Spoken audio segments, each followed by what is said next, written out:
Now then, people, welcome back to the Just Your Football Show and another edition of The Final Word. Hopefully the Wi-Fi holds up. If it doesn't, you might see me just dip out in between this and this, all right? But I'll still be here. I'll still be listening. I'll still be talking. Of course, as I was saying earlier on, the LWO is in town, the Leeds World Order. Myself and Jack's been joined in. Jack like Sting when he turned heel and joined the LWO. He's joined us, yeah. We've got Kevin Nash, Razor Ramon, and obviously the Hulkster up here. You know, I've got the guns for it clearly. Anyway, we're here to talk Leeds United. We will talk on last night's game. Of course, Leeds United comfortable 2-0 winners in the end. I know Lockie and Andrea really enjoyed the professional performance. Actually, me and Jack shared a few voice notes on my drive down to Halifax, and I know he agreed as well. So we'll get stuck into that, and we'll also talk about the great news that we heard in the press conference earlier on, that Leeds United, or at least the manager, wants 3 additions, but they have to be, the right additions, of course. We'll get into that, but he did earmark centre-back, striker, and number 10. So, yeah, but let's start with the game. Jack, you were at the ground. How was it in there, mate? I know you said to me last night, people are more now like coming round to the idea of Farke's football within the ground because they know it's winning, it's about control and all that sort of stuff. So it seems to be going down better in the ground now, and the atmospheres are becoming better because of that, right? Yeah, I think each game's getting more important as well, doesn't it, as the season goes, which I thought would be a case anyway. As there's more jeopardy in games, just in general, we're sort of desperately needing points now, aren't we? Because obviously other teams are still picking points up and we're not pulling away. So, and then Burnley next. So it's, and I know it's obvious, I said it last time, but we got another early goal, didn't we? Which just relaxes everybody into it was just a really good atmosphere again last night. I'm not saying when I say that because people have said, it's still not wild, but I don't think there's anything to be going wild about in there. I just mean it has significantly improved. Like there's a proper feel good factor about it, or certainly roundabout in COP where we are. Like it's starting to really take shape, and like everybody's pretty comfortable. There is a relaxed thing to it, I must say, but that's just the style that we sort of play in it. We're very it's very comfortable in games. I noticed, actually, I thought about this yesterday. When Tanaka got booked, I thought you never ever see that. You never see like a big tackle or I know Byron went crazy the other day, but and then he's not had a player sent off for us, has he, Farke? No. He's never had a player. Rodon? Was that last year? Yeah, 2 yellows against Hull. That were it. That's it. Though. We've not had a straight red either. Never. Because it's just there's never a moment where there's, a last ditch sort of tackle or anything. It was and even in the press, it's like we're so controlled in the press. It's not like we very rarely get beaten. And I mean, we did a little bit at the start of the season. I felt like you could get past our press, but at the moment, I just think it's a pleasure, isn't it, really? I don't know anybody can't like Farke. I appreciate it's not the best, most exhilarating football ever, but we don't have to get results, don't we? Mm. Oh, you're so right, mate. The numbers speak for themselves, don't they? LUFC data did his awesome stats again the other last night or today, and goals scored for first, expected goals, goal difference. Basically, I could go through all the metrics. It's easier to go through the ones that were not first in.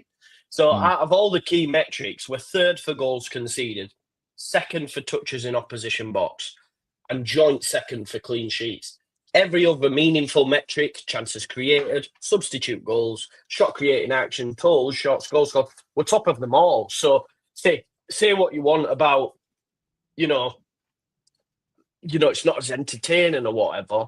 And I know this won't go down well with the chat, but Leeds United, for me anyway, have a better chance in the Premier League under this sort of structure and style than doing in Ipswich and going all out there and getting spanky sixes and stuff. And look, I loved the great man Bielsa. Of course I did. It was amazing. But, now, having seen what happened at Spurs and stuff, you can sort of see the flaws in that. It's hard to when it's your team and you're so invested in one man and how much you love him and that. But I think we are so much better suited playing this way, dominating this way, to getting promoted and having joy when we do get promoted. But I know people won't agree with that because they just don't fancy the manager. But look, you spoke yesterday on offline, mate, about how for you it was just an unbelievably coached performance.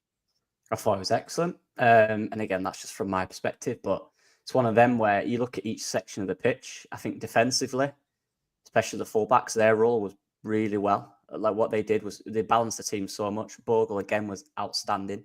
Firpo, when he came on, looked like he'd never been away. Byram did what he did. Again, he's not as big as Bogle, but just looking at it from a defensive perspective, there was so much balance in our team. I don't think Rodon or Ampadu really put a foot wrong. I thought they got the decisions right. Everyone made right decisions. Midfield, bar maybe 10 minutes after the subs, when they made subs, they brought them 2 big lads on. We found a little bit of space. But after that, I think we just understood the assignment. The midfield, again, even though Tanaka, look, he's there to do that. That's what we need more of. Stops attacks. That's what they need to do. Perrault did it. Ampadu did it a few times. Byram did it. Tanaka did it. It's stopping a team going into the flow. It's an underrated part of the game, is doing that. I just thought, you look at the front four as well, although it wasn't perfect in the execution, which it never really is because, they're all a bit wild sometimes. The movement and the interplay was very good. We created 4 or 5 moves in that game, including the goal, by the way, where it was so well done, one touch movement. It was so precise. And with better decision making, it could have been more again. But you're looking at the game, and just from every perspective, look, it might not have been the most entertaining game, but what we did really well is we shut up the opposition to the point where they literally didn't bother our goal at all. Right? We were good on second balls. We were quick at getting back into our shape after we've lost the ball, and then in the final third, we were deadly. And that's how you win a game of football. You nullify the strengths of the opposition. You nullify what they're good at. And by the way, Norwich are a team who are really good in transition. They find spaces, they attack quick and direct. We stopped that. And that is what you have to do to beat them. Sheffield United did it. We did it. We sat deeper at times because they're not creative when we do that. They don't know how to break that down. That's the team that doesn't know how to break it down. So it was very well coached. And then when we went forward, the ideas, the movement and the running was excellent. So for me, from a coaching perspective, look, if I'm part of the team that does that, I'd be very impressed. Bar maybe 1 or 2 bits. If I'm being really critical, I thought the idea of the press was good. I thought we were high, we were man for man, it looked good. I just think we're a little bit slow to it 2 or 3 times, a little bit reactive in certain moments in the press. And they did beat us 1 or 2 times through it. So maybe that could be slightly worked on. And again, just some decisions in the final third. But apart from that, I thought it was very good man for man. Thought we're excellent. Yeah, great. So, I have to, because this made me laugh. Definitely in opposition to what the man with no name says, who says football is not about going to a game you can barely afford. We want entertaining, not this woke football. Wake up. What even is, right? Sorry, just did you enjoy yourself? Did you enjoy yourself? What the feck's woke football, by the way? Walk ball. Walk ball. Walk ball. What's walk ball? Walk ball. Walk ball, eh? What is that? Explain it, because I really want to know now. What walk ball is? What is walk ball? The man with no name. Yeah. Explain that, please, because I really want to know. I'm really interested. I'm serious. I want to know. Yeah. What's it compared to as well? What's the sleep ball? You know what I mean? Like, I mean that in general as well. Like, so we say, it's not that entertaining or what? In comparison to what? We just control games, and we get plenty of goals. It's so we do control games. Let's just start moving the ball pointlessly for all the time. Let's just attack relentlessly. Like, it's not what he does. Yeah. Do you know? It's just like, I appreciate there's times when it's a little bit, but it's only because we're dominant. It won't be like that in Prem. So you'll probably will. I don't know if people will enjoy the game more because we'll be, it'll be like, get your seatbelt on. I don't know where we're going here. So I don't know what we're comparing the football to, other than Bielsa, which is just unstoppable. It's just like the best football I've ever seen. The thing is, Jack, outside of Bielsa, this is the most dominant best football, bar Levy era, that we'll have seen as Leeds United fans. But people forget all this. None, Steve Evans, even Simon Grace, they don't chat to this. They can't compete with what we see on a weekly basis. I think it's mad. And who are our rivals in the division? Have you watched Sheffield United? Have you watched Burnley? They're absolutely woeful to watch. They are woeful to watch. You look at our first goal yesterday, scintillating. Yeah, It's scintillating football. But yeah, but like Graham says before we bring in Andrea, perfect point. 150 points in 74 games. Show me a manager in Europe now that has more points in their last 74 games. And I agree with you, Graham. I can't imagine there is many at all, if any. At all, really, to be fair. Someone could crunch the numbers. Maybe Xavi Alonso might get close, having gone undefeated for a full season, maybe, and all that sort of stuff. But yeah, I mean, it's crazy when you think of how well he's done. But Andrea, you were very much singing from the same hymn sheet as everyone else. That it was a perfectly coached performance. Yeah, I have to resonate what Lockie said. The thing that surprised me yesterday was I was never nervous during the game. I was never nervous, honestly. And it's really surprising because usually, when you watch Leeds United, you're always alert, because we know every kind of proposition or possibility to damage ourselves. We've done that in the past. So you always have to stay awake, like at all, for example. But yeah, overall, I think it was one of the better performances this season, honestly. I think despite there was one less goal compared to Sheffield Wednesday, I think it was better overall than the one against Wednesday because we controlled the game better in midfield. We never allowed through ball in midfield, and we did that against Wednesday, and we did not yesterday in that game. So of course they work on that. Norwich is a good side. They had some injuries, but they're still a good side. And if you look at that, we always control. We always had them chasing. Of course, if you look at the possession, and it was noticed under one of my tweets, it's 52% Leeds United and 48% Norwich. But look at the possession.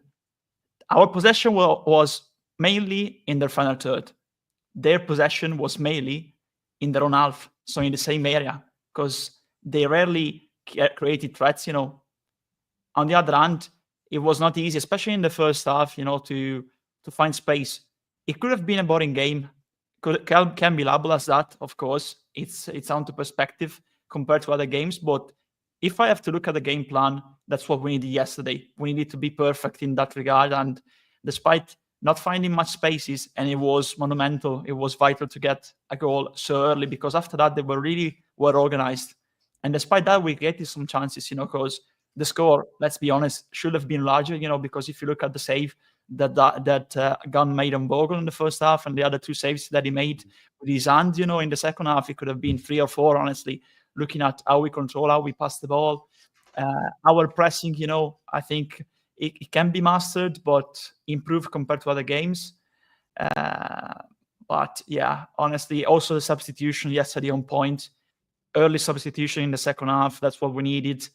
Good to see Tanaka on the other Tanaka, because now Brinlow has corrected on the TV. The pronunciation is Tanaka, not Tanaka.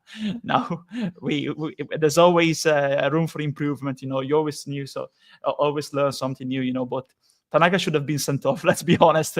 He should have not stayed on. And luckily we were saved because if you have one man sent off, it changes completely. But yeah, and I have to lower also Ramazani because when he came on, that's the attitude that I want to see from a substitute. He had a very good impact the previous game against Wednesday. Again on the bench against Norwich, he came on, he battled defensively, worked really hard. That's side before self, and that's an example for every substitute. So overall, for me, I know it can sound bold, but it was one of the most pleasing performances for me yesterday because we were really controlled, and it gives me, but also to the team, of course, because when you have a performance like that, always in control, without many mistakes. I don't recall honestly a single mistake or a single bad decision in the build-up overall. Of course, you can make mistakes when you shoot, and not just the goal, but overall in the build-up, I don't think we put a foot wrong, honestly, yesterday. That was great. That was great. So controlled, so composed. What we needed. Yeah.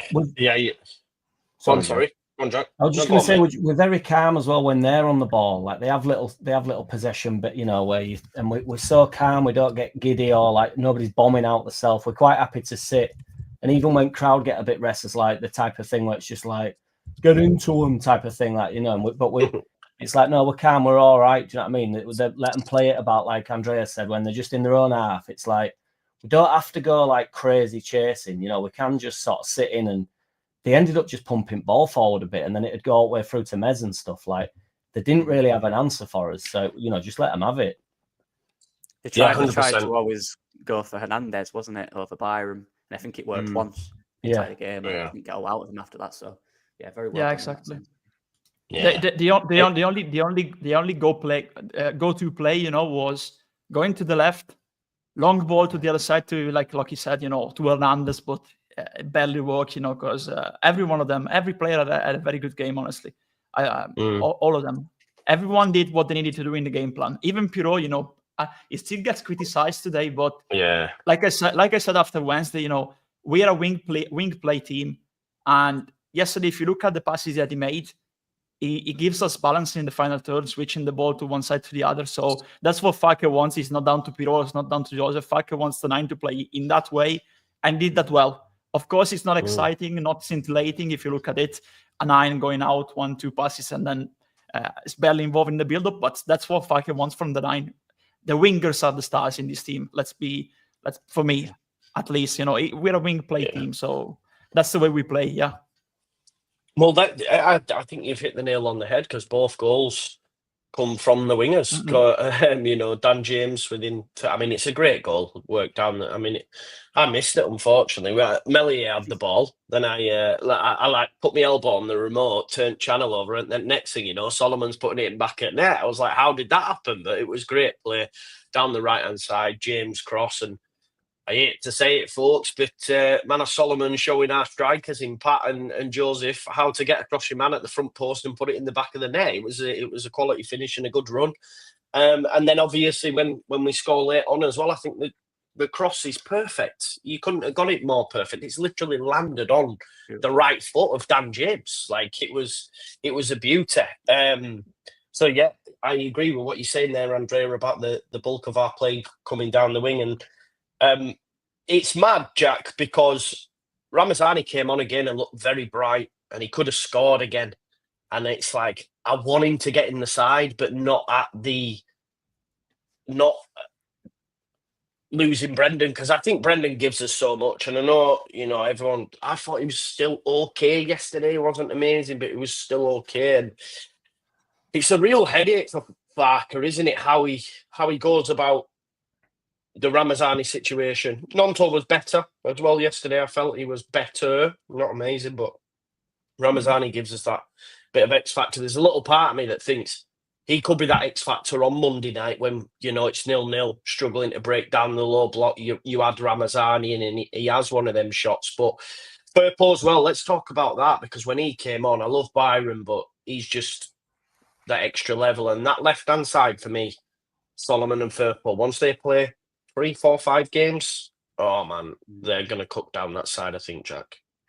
Yeah, Firpo's timing getting forward he's just always available, like, isn't he? Like when it's like just on the edge of, obviously on the edge of the box, he's always like lingering about, and he's also quite, I know it's but like quite good defensively there. Like if it gets broken up a little bit, he's always like, he's so active around there. He can nip in and he'll nick it back, and then we start again. He's quite good at sort of breaking play up even further forward, but he's so mint around box. Like you just know he's so calm. He's like that is his zone, isn't it, when he's like breaking forward. And we do play different when he's on. And that, again, I don't want to keep saying the same things over again. That's not against Byram. He's just a proper wing back into Firpo. So that is all he wants to do. He just wants to travel forward constantly, just bursts in. But his final ball stuff is so good. He's so threatening. And he's mint. It's so mint to see. He's a massive injection when he came on, because everything just goes down his side. He must be so available, to play with. he's just always he seems to always be in right positions, doesn't it, to pick ball up in like an attacking sense. Yeah, I loved it when Firpo came on, and you realise how much we've missed him, because obviously it's been a long time out, and you sort of got a bit like, you just get used to what we're doing, don't you? And we didn't have that outlet, and then when he came back, it was like, oh yeah, every time we go forward, he's available. Like he's in the perfect position all the time. His positional sense going forwards mint. Because I thought initially when we started season, and obviously last year, I thought it was just like a travelling thing, like it was, because he's so fast and like when he's getting forward.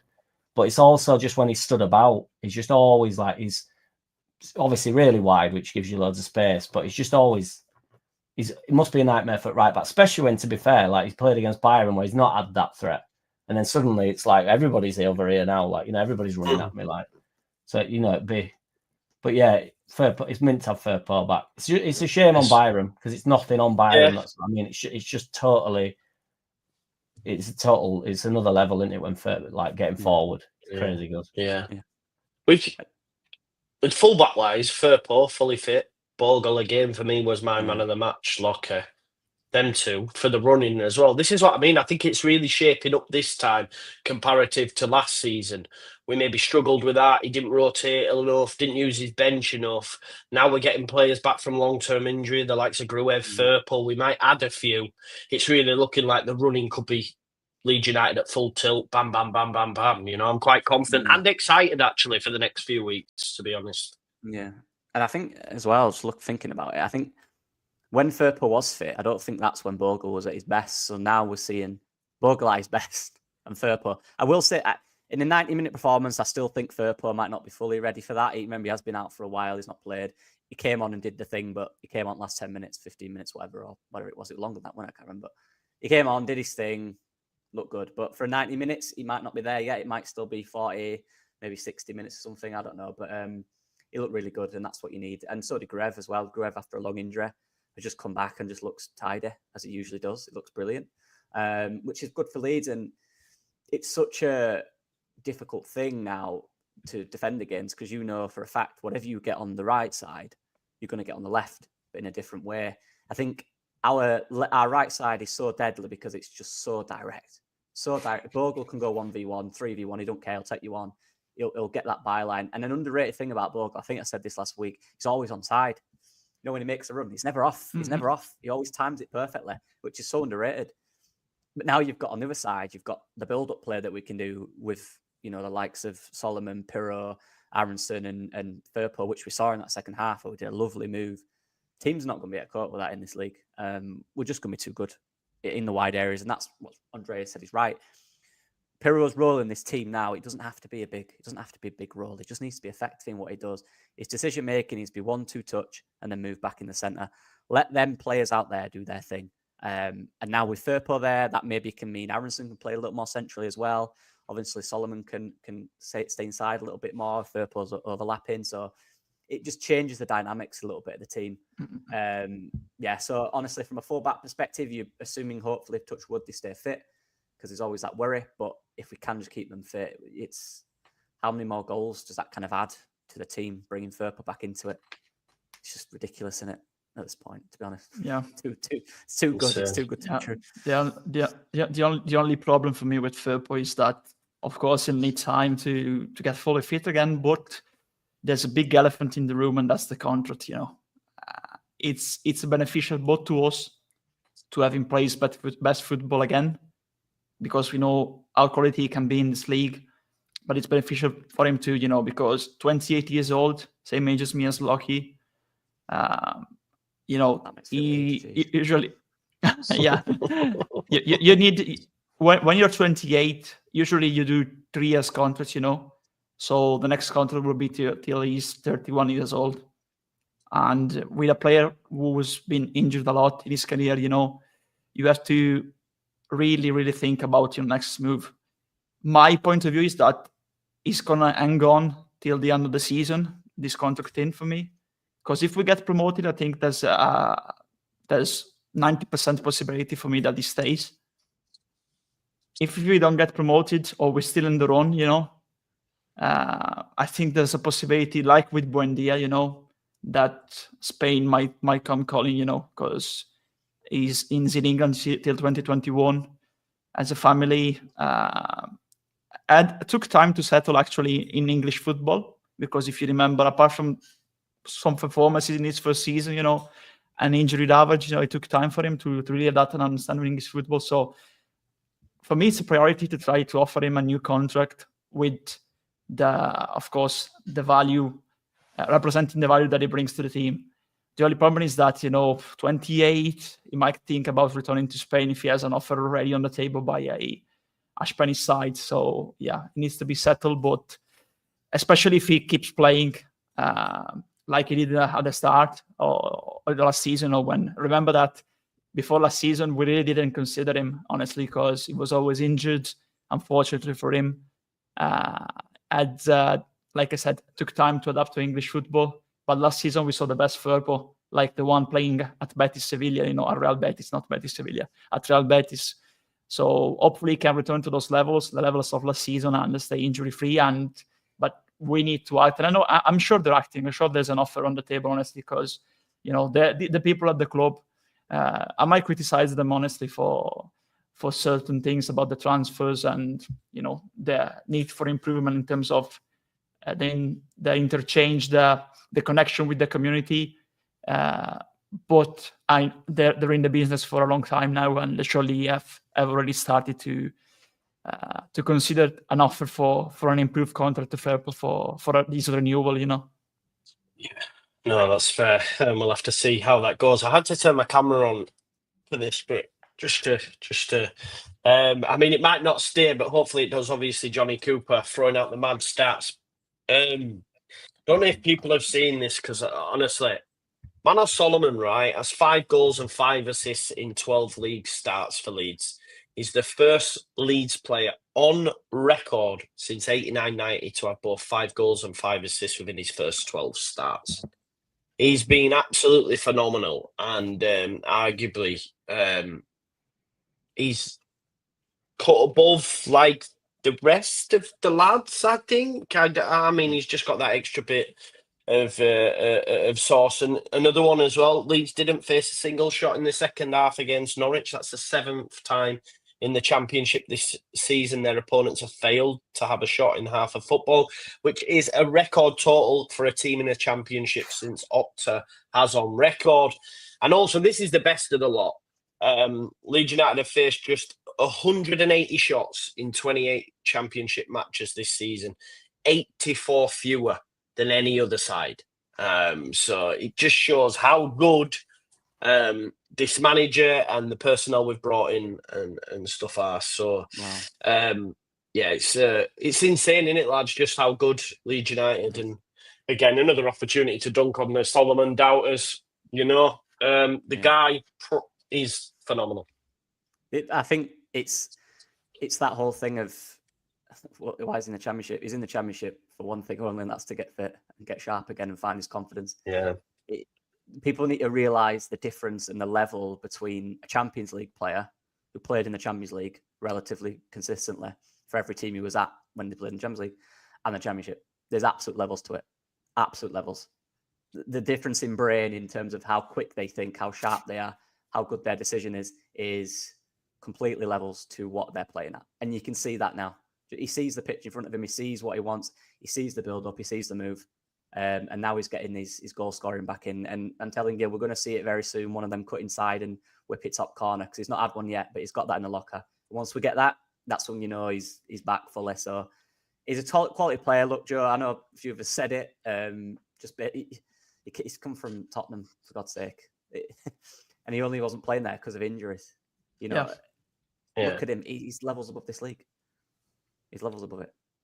Yeah, yes. And the thing that he managed to do too, apart from scoring goals and assists, is getting every Leeds fan on the same page now. Because, like you said, Joe, there were doubters, but it took time at the start because he had some games to get into the team after he arrived. Then he got injured, and now fully fit. He's showing that he's a player. Like I said last summer when we signed him. He's a player above the rest of the league, because he's a player that, if he wasn't, like he said, for injury, he will be anywhere near the Championship. anywhere near the championship. Absolutely. He's a player that if we go up, we need to do everything we can to try to sign him permanently for Tottenham. That's my point of view. Yeah, absolutely. So, And he's a leader I too, agree. because he really carries his teammates too. He really carries his teammates too by example. What would you pay? Right now, 10 to 15, do you think? Or yeah, I will it was be thinking more? 15. I was thinking quid. 15, honestly. Probably pay 10 Yeah. quid, mate. I don't know anymore. How much I was so do you thinking think 15. realistically? I was thinking 15, honestly. But I Look want at to this see as also well. what Tottenham's There's like. still that injury worry. I think you don't. He have to seems consider to that. be. He seems to be really enjoying it as well. Like, this was on his Instagram yesterday. Sorry, Dana, but yesterday I loved DJ a bit more than you, and that's to his wife. Do you know what I mean? So he's really starting to integrate Not into the Dana White? football club. Not Dana White, no. But and we owe his wife a lot actually, because she was the one that convinced him to come to Leeds, didn't she? So so hopefully they might have found a home. You never know. They might have found a home, and it'd be great if we did sign him, because I think he's been like righteous one. He's better than Timo Werner, but I don't think that's a wild take either, if we're being totally honest. So would we all be on board with signing Manor Solomon if we got promoted? Yeah. I don't know who else Yeah, you'd get I in. agree. It's going to be at that level. Yeah. The thing with his stats as well, just quickly, with his stats, because everybody were getting on about that one, like as though he's not going to pick up some goals. So I'm glad they are the stats. Obviously, I've seen that he's got 5 goals, but I think everybody's forgot the injury that he's had, and he's come in to the start of the season, and the first game he got an assist, so he was straight at it, and he won at 100% there. Can't have been. So just as he began to get going, he got injured. Then he was out. Then he had to come back from an injury, having probably never been at 100% before the injury. So he's had nothing but knockbacks. He needed a bit of time to actually. I think people are talking about him as though he's played every single game. Do you know what I mean? I didn't know it was as few as 12 starts, for instance. I think there's been an expectation or like a feeling that he's been there the whole time.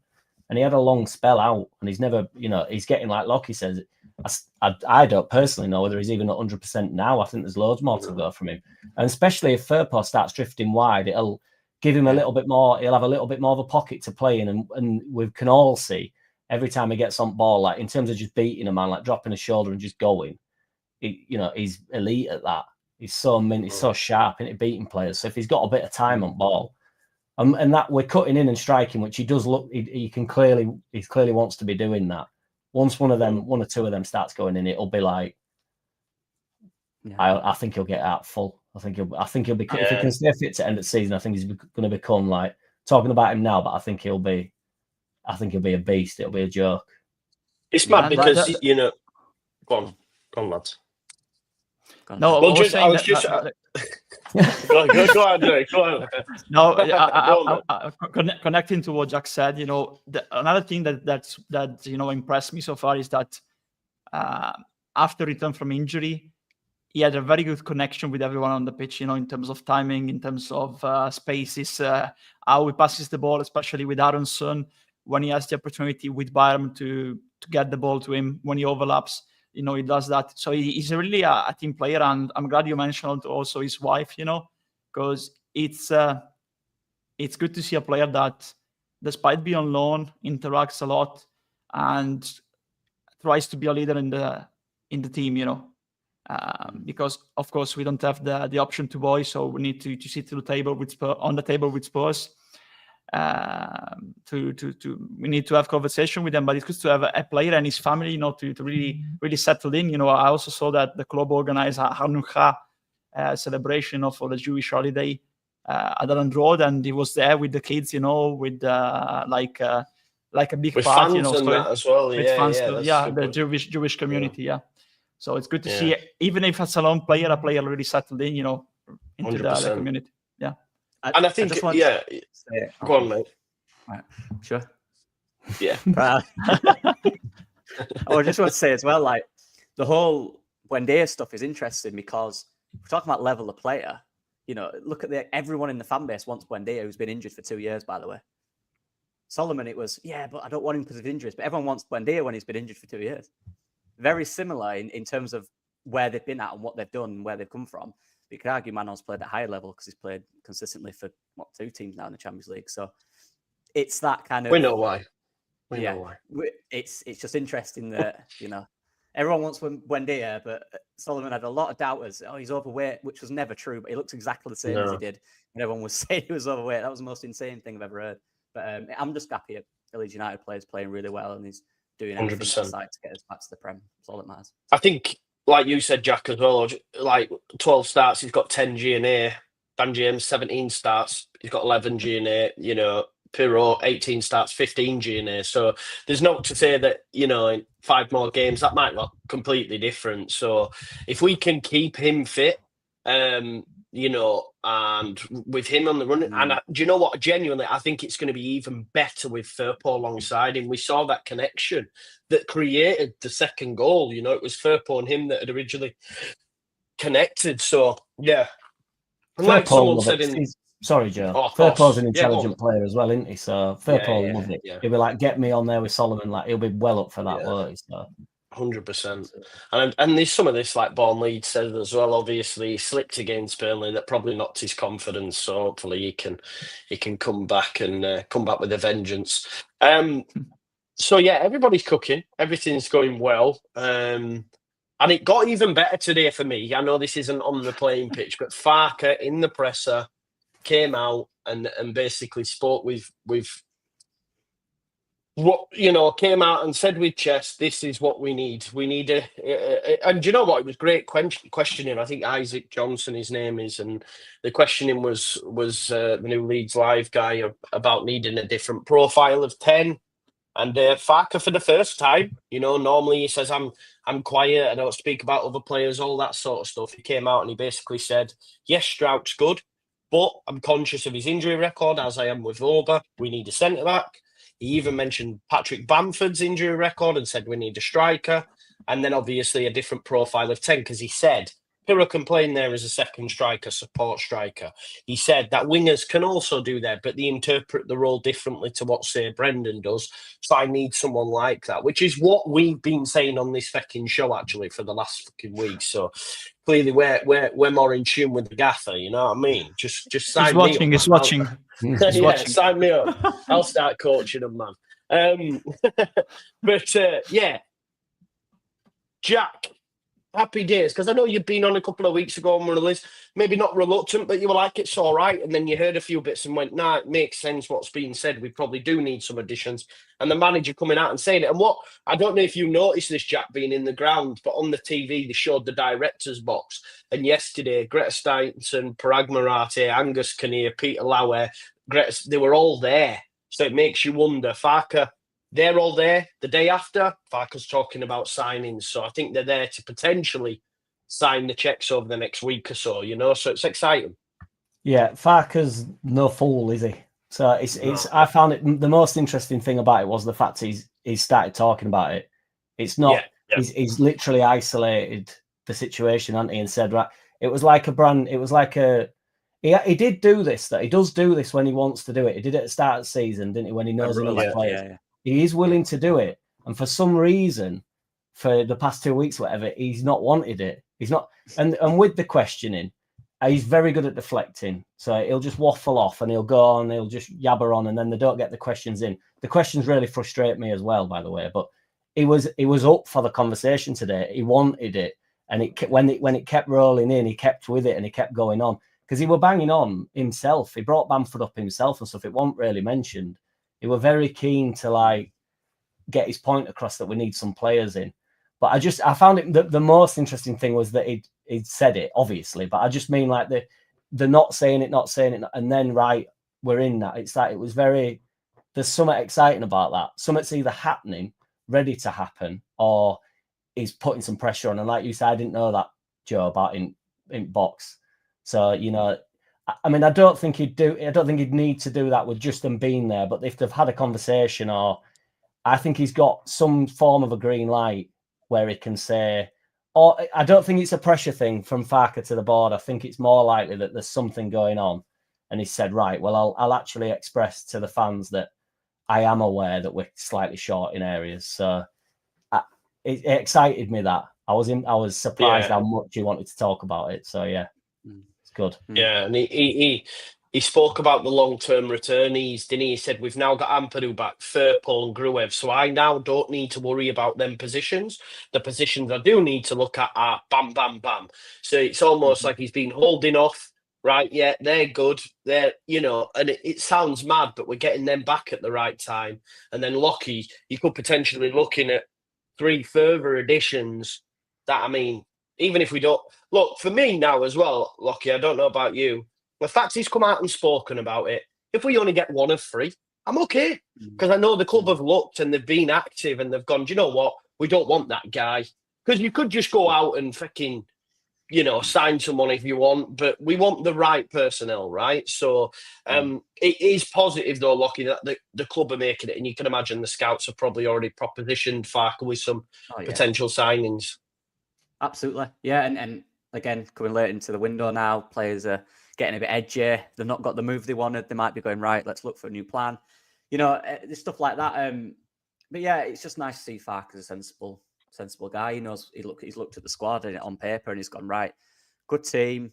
He's injury prone. How many games has Voba played this season that's been available? Not many. You can't rely on that. Strauch, yeah, he might be back, but again, we can't rely on that.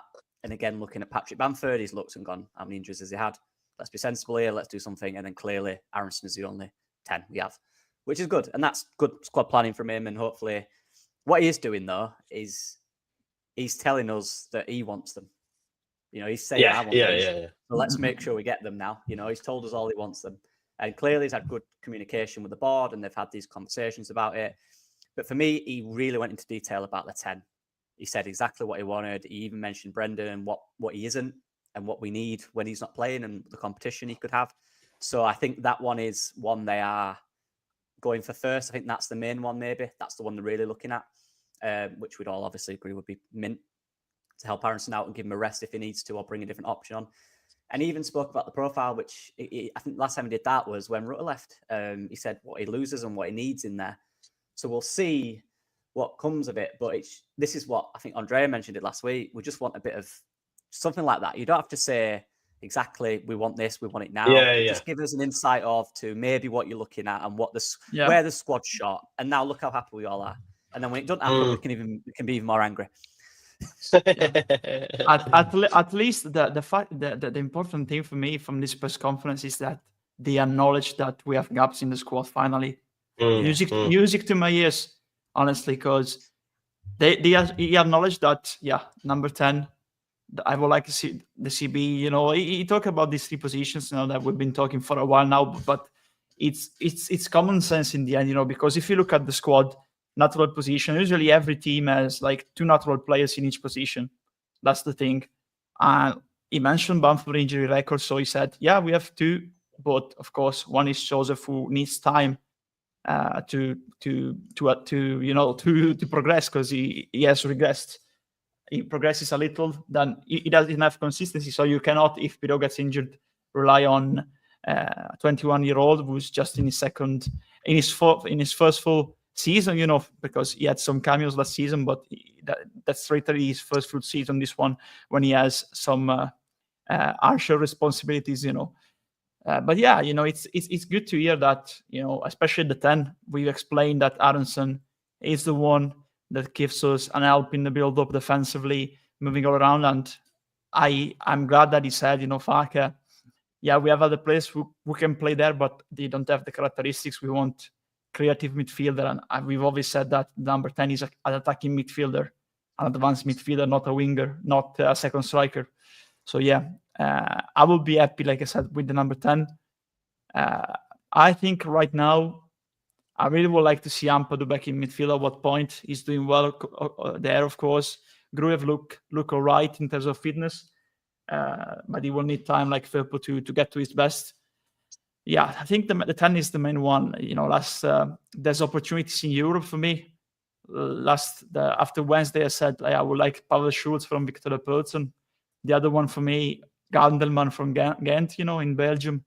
There's good players out there with the good price.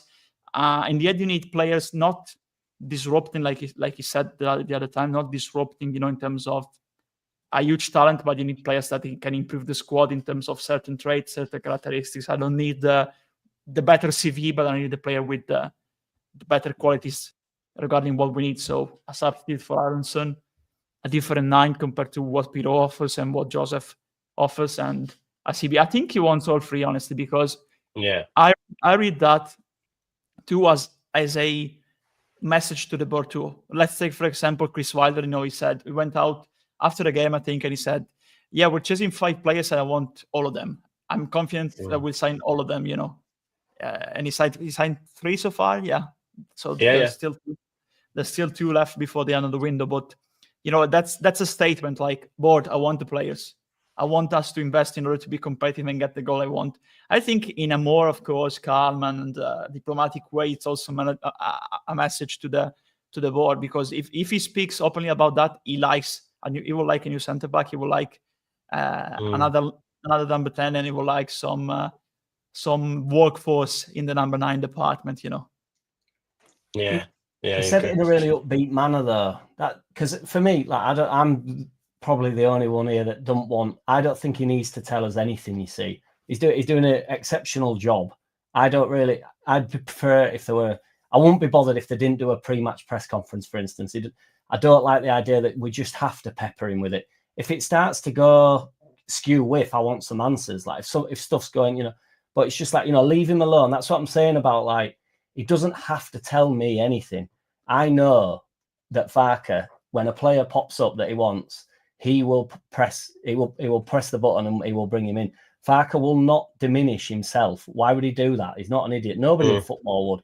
So he doesn't have to say anything to me in these press conferences. He can just do whatever he wants.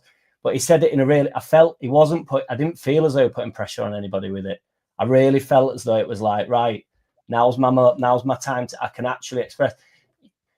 Farke, I mean, I know we all know this, but Farke knew what we needed. It's not like, it's dawned on him because Struick got injured. Like, he's been very well aware that he said he wanted a 10 at the start of the season. So it's been a season-long thing. That's why it was surprising when we got to January and he never mentioned it.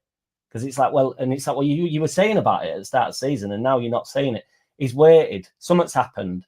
And it didn't feel like, because I've heard him speak like at the start of the season where it was quite forceful. Like, I want some players, and there was playing a game, but I don't think there's a negotiation going on there.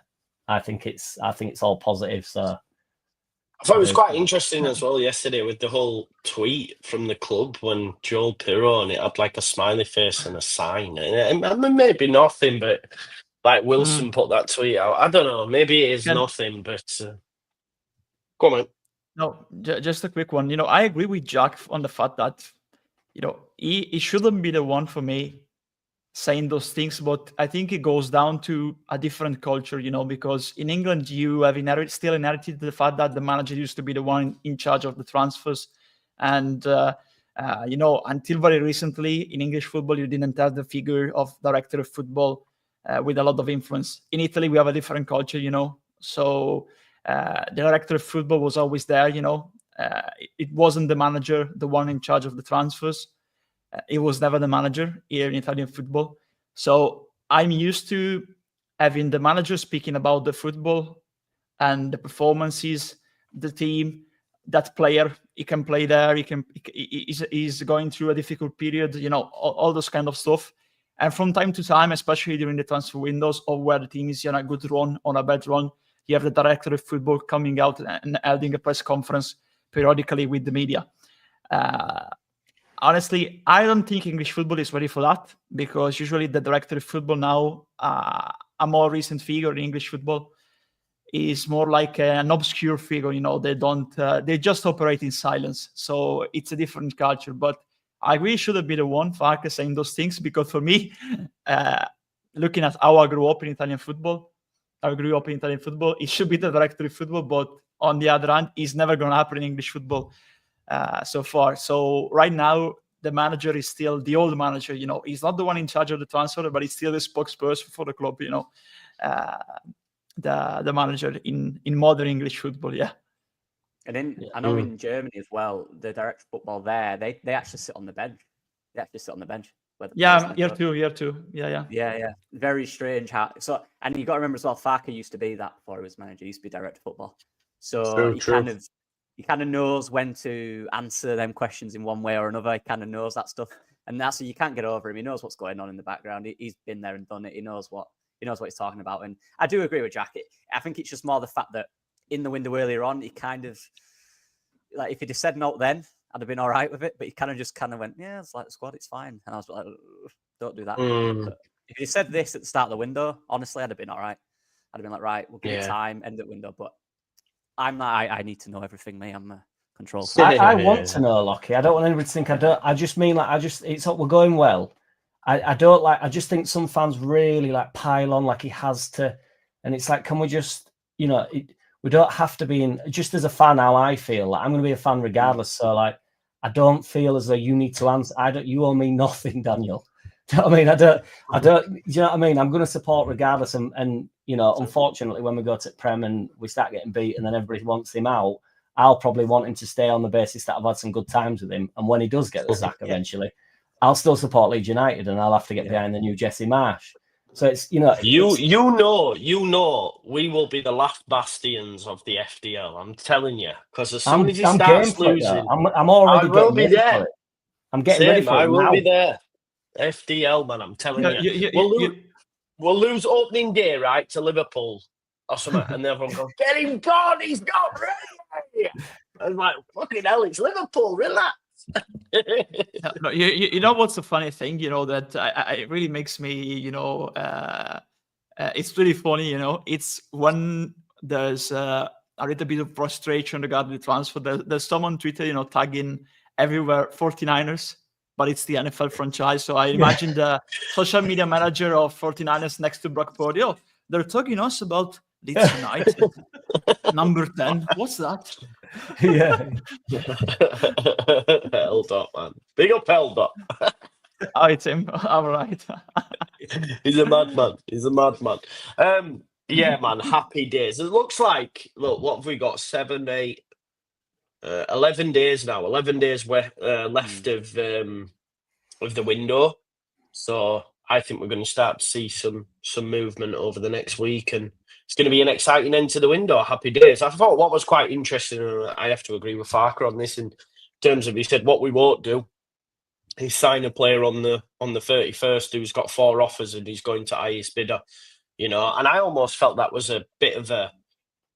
I mean, I'm reading into it and, adding 2 and 2 and getting 10, but maybe a little bit at Buendia potentially or something like that, because he's apparently turned down Valencia, hasn't he, recently? And I don't think we get Buendia anyway, but it almost felt a little bit like that could have been a little shot somewhere potentially, or I don't know, maybe it isn't, but they've got a spike relationship, them two, they fell out for a bit.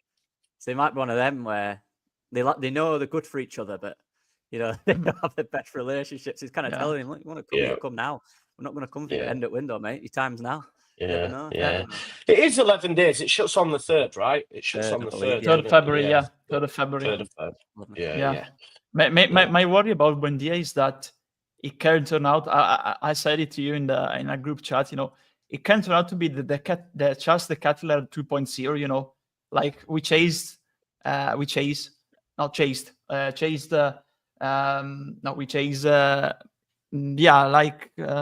years ago, was it? Yeah. You're right. You did it. No. You said, chased. No, 2 years ago, Charles de Ketelaere. Yeah, 2 years ago. And we missed out in the end because we went for a fish too big, and we missed out. So honestly, I think they're focusing on other targets because Buendia will surely have interest. He played in the Champions League this week, against Monaco. So I think it's still big really for well, us. Apparently, as well. Yeah. So I don't think he's going from the Champions League to the Championship. So yeah. It's difficult, isn't it? I love this. I don't fucking know, mate. I don't make the rules. speak to those that do, man.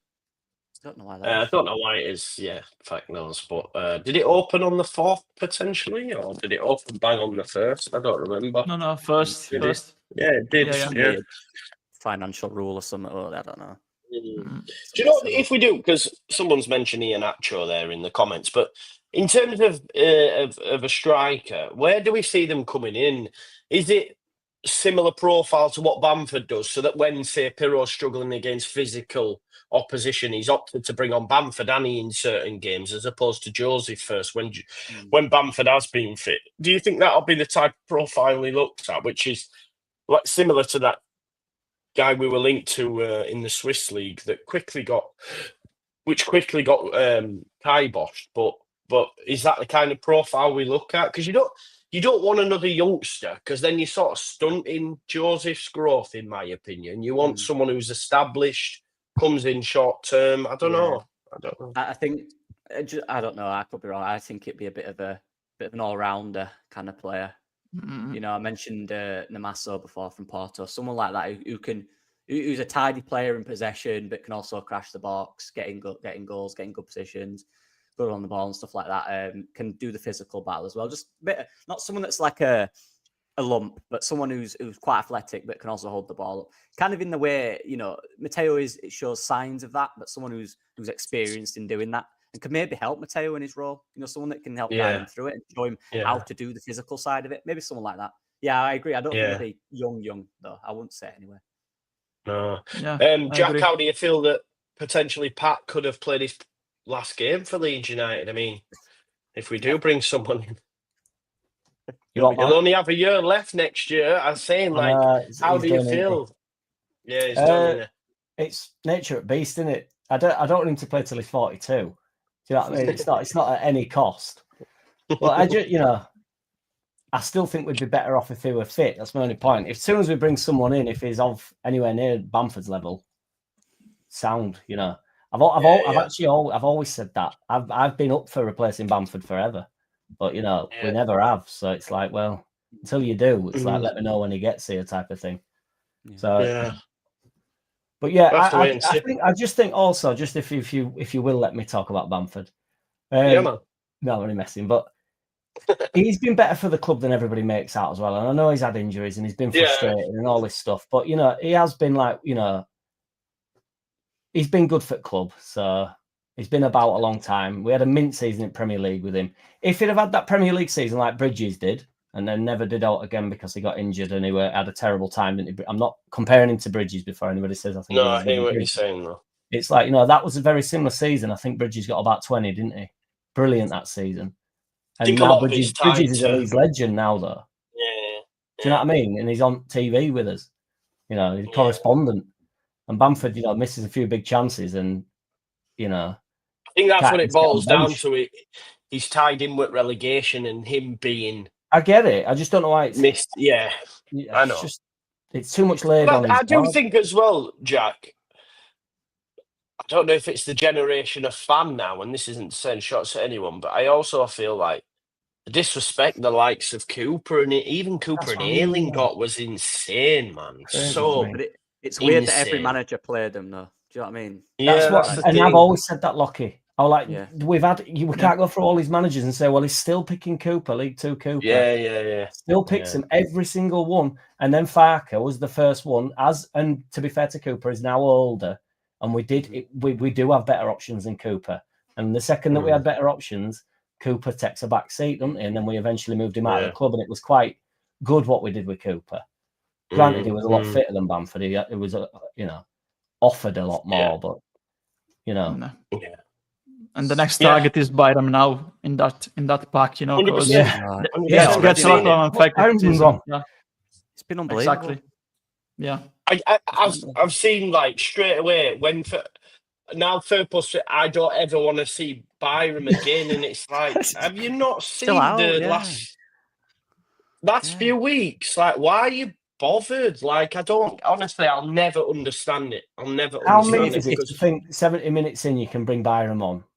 Who panics about that, or do you just think? And these, brilliant. These are the players, bro, that are the lifeblood of the club. You know. That they're the ones that get it. They're, you know, when people say, "Oh, re-signing me gets it." Well, no, the ones that you're actually griefing are the ones that fucking get it. You know, Byram's a Leeds fan. Byram's brought up in Yorkshire. He'll be the one in that dressing room, really putting it on. You know, people, not these. Well, he wants another year as well, doesn't he? He's already he said in his interview that I'd love another year. It's like anybody that would love to be here for another year. I'm not saying that just gets you a contract. I just mean there's something in that where he thinks I'd love to be here in Prem. And he knows he's not going to be the number one in there. No, I don't mean keeper. No. He knows he's not going to be the first choice. So he'd be more than happy to be a squad player with us, wouldn't he? So that's what you want a bit of. Yeah. But Byron, you remember 100%. as well, when Byron came into Leeds, he came on trial to get his fitness back in pre-season. Farkas saw it and your fitness is really good. You'll absolutely do for me straight away. Because he knows exactly what he is to the club and as a person, what he is and what he's like in the changing rooms, because he's worked under him. He was never brought in to be the starting fullback ever. The only reason he's been doing that is because of injuries, and he's done a really good job. You know, the club didn't say we brought him back, he's going to play every minute, he's going to be this or that. He's done a fine job there every week. He never does anything. He doesn't complain about anything. He gets on with it. He knows his role. And honestly, like for someone like me who grew up on Sam Byram, I absolutely love seeing him. And I want nothing more. Honestly, out of all them players, when we get promoted, he's the one I'm happiest for most. What like legendary scenes it'll be if we go up and he's there to do it with us. Do you know what I mean? And he's not been that injured. This is the most he's played since he left Leeds. It's not, but that tells you a lot as well. For me, that this is the most he's played since he was last at Leeds. Jack. So that shows me, 100%, because he's Leeds. Do you know what I mean? And he knows it's his last go at it. So where's he go from here? So it's just like, well, I'm going to play through a bit because he's had and every time he's come back into the team, he's had a couple of weeks off, and you thought, well, he's coming back in, like maybe back from it, and he's been flying again. He's coming and he's known he's had to play at his 100% all the time. I do not get the criticism of him. We all know he's not Firpo. None of us are saying that. You could not be Firpo and still be very good for this team. Two different players. He's so underrated. He's quality. And if Sam Byram started on Monday, which he might not do, but it's like, I'm not going to have full outrage saying the manager's clueless, get him out. You know what I mean? It's like, it's fine. It's totally fine. Byram will do a job there.